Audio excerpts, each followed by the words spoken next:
Nah, Menteri Keuangan Purbaya Yudi Sadewa ditemukan indikasi under invoicing barang impor di Pelabuhan Tanjung Perak, Surabaya yang dapat merugikan negara. Indikasi praktek under invoicing terhadap barang impor ditemukan Purbaya dalam barang yang tersimpan di kontainer. Saat diperiksa, harga barang yang tertera dalam dokumen jauh lebih murah dibandingkan dengan harga barang sebenarnya di marketplace. Purbaya menemukan sebuah barang berlabel harga $7 Amerika Serikat atau sekitar Rp117.000. Namun ia meyakini harga aslinya di pasaran bisa mencapai 50 jutaan rupiah. Menkyu menegaskan temuan ekstrim ini akan ditindaklanjuti dengan pemeriksaan ulang terhadap dokumen dan barang terkait. Langkah ini menjadi penting untuk mencegah penghindaran bea masuk dan pajak impor yang merugikan penerimaan negara. Pemeriksaan kontainer bagus hasilnya, kita habis itu ke lab juga. Jadi waktu periksa kontainer ada yang menarik tuh, harganya kelihatannya kemurahan. Nanti kita akan dicek masa harga barang sebagus itu cuma $7 di marketplace 40-50 juta. Tapi ini akan dicek lagi ya. Jadi kalau melihat informasi seperti ini, ketika Pak Purbaya datang ke Tanjung Perak melihat barang yang baru masuk ke pelabuhan, ada sesuatu yang janggal di sana menurut Pak Purbaya gitu. Ada harga yang tidak sesuai dengan harga di pasaran. Apakah Bang Rizky melihat bahwa ini fenomena yang kerap terjadi di Indonesia terkait dengan bea cukai?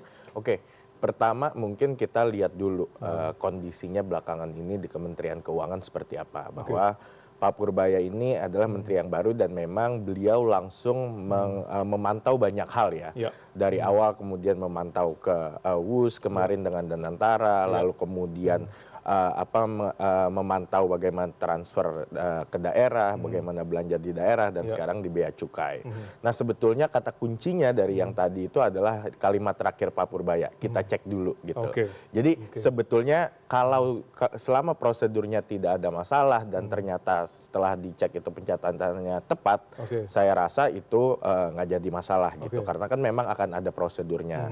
Nah, terkait dengan perbedaan harga atau fluktuasi itu sebetulnya wajar gitu, karena kalau kita lihat di marketplace atau kemudian barang yang sampai impor CIF itu sangat mungkin terjadi perbedaan harga. Selama prosedurnya tepat, pengukurannya tepat, itu saya rasa tidak menjadi masalah. Nah, tapi kalau kemudian ini menjadi temuan gitu, adanya praktik yang tidak tepat, maka ini memang perlu dibenahi. Oke, ada informasi juga Pak Purbaya akan membuat WhatsApp khusus untuk pelaporan untuk pajak dan juga bea cukai dari masyarakat supaya bisa langsung dikatakan mungkin berkomunikasi dengan Pak Purbaya langsung gitu. Nah, Anda melihat itu langkah cukup tepat dilakukan oleh Pak Purbaya gitu untuk meminimalisir terjadinya moral hazard seperti itu? Oke, mungkin saya lihat dari esensinya kali ya. Jadi sebetulnya esensi untuk kita bisa menghubungi Kementerian Keuangan terkait dengan isu perpajakan atau isu bea cukai yang memang ini kan seringkali kita temui di lapangan.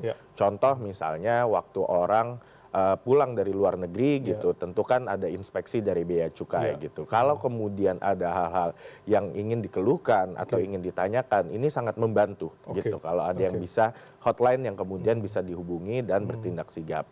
Tapi biasanya memang ini akan sangat tergantung keberhasilannya dari bagaimana nanti apakah betul-betul live up to its promise gitu. Jadi edukasinya jelas gitu di lapangan. Betul. Oke, itu menarik sekali. Kita lihat kira-kira nanti ke depannya WhatsApp ini apakah benar bisa menjadi salah satu solusi dalam mengurangi adanya praktek-praktek nakal tersebut. Kita lihat sama-sama nanti ke depannya.